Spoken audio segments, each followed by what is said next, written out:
Hello students, अब हम लोग जो हम लोग की नया मॉडल है मिलर एंड मोदिग्लानी हाइपोथेसिस, उसके बारे में हम लोग बात करने जा रहे हैं। ये मैं आपको बता चुका हूँ कि ये इररिलेवेंसी कॉन्सेप्ट पे बेस्ड है, जो कि ये कहता है कि कंपनी चाहे डिविडेंड पे करे चाहे ना करे, उसका असर कंपनी के वैल्यूएशन पे नहीं पड़ता। ठीक है ना। तो आइए देख लेते हैं मिलर एंड मोदिग्लानी हाइपोथेसिस क्या है, लेकिन उससे पहले हमें इसके अजम्पशन समझने पड़ेंगे। इसके जो अजम्पशंस हैं वो सबसे पहला अजम्पशन ये है कि जो हमारी कैपिटल मार्केट है वो परफेक्ट मार्केट है। परफेक्ट मार्केट क्या होती है, ये हम लोग इकोनॉमिक्स में पढ़ चुके हैं। परफेक्ट मार्केट वो मार्केट होती है जहाँ पे एंट्री और एग्जिट का कोई बैरियर नहीं होता, यानी कोई भी एंट्री कर सकता है, कोई भी एग्जिट कर सकता है। ठीक है। और जितने भी इन्वेस्टर्स हैं वो रैशनल होते हैं। रैशनल का मतलब है बहुत सोच समझ के ही अपने डिसीजन लेते हैं। ठीक है। सारी इन्फॉर्मेशन फ्रीली अवेलेबल है, कोई भी ट्रांजैक्शन कॉस्ट नहीं होनी चाहिए इस मार्केट में। तो ये सारे एजम्पशंस होते हैं परफेक्ट मार्केट के। अभी जब इसके एजम्पशंस देखेंगे तो हम लोग इसके बारे में बात करेंगे। तो चलिए देखते हैं क्या है Miller and Modigliani hypothesis.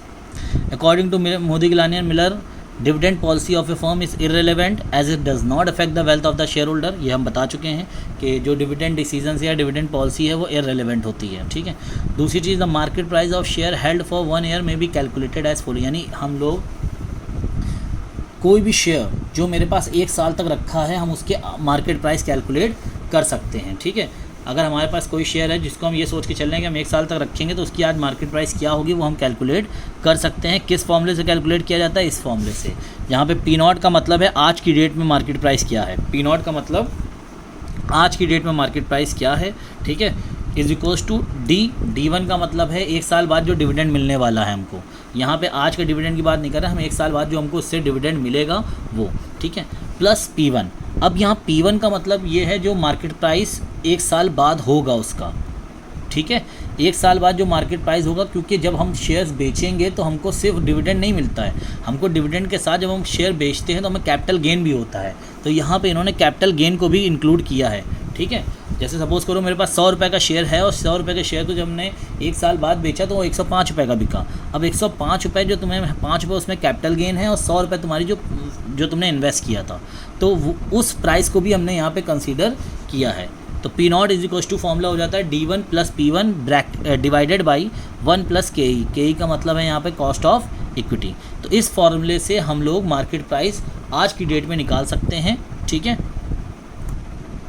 P1 market price पर share at time T1। Time T1 का मतलब है मैंने 1 साल का टाइम लिया है, कुछ लोग 2 साल या 3 साल जैसे भी टाइम पीरियड लेना चाहें ले सकते हैं।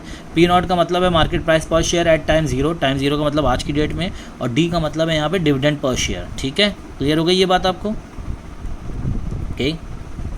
तो ये है मिलर एंड मोदिग्लानी हाइपोथेसिस, जिसके अकॉर्डिंग मार्केट प्राइस पर शेयर कैलकुलेट किया जा सकता है, और वो मार्केट प्राइस पर शेयर ये है।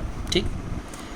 तो इनकी हाइपोथेसिस जो है relevance based on the following assumptions क्या क्या है। सबसे पहली हाइपोथेसिस अजम्पशन ये है कि firms operate in perfect capital market. मैंने बताया था कि जो मार्केट होनी चाहिए वो मेरी परफेक्ट मार्केट होनी चाहिए।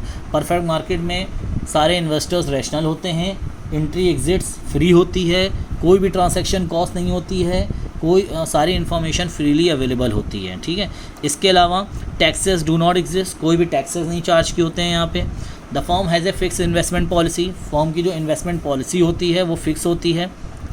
Risk of uncertainty does not exist, क्योंकि सारा इन्फॉर्मेशन अवेलेबल होती है सारे इन्वेस्टर्स को, और इन्वेस्टर्स बहुत सोच समझ के डिसीजन लेते हैं, तो ये अनसर्टेनिटी का कोई रिस्क यहाँ पर नहीं होता है। तो ये बेसिकली अजम्पशंस थी। देन उसके बाद थैंक यू।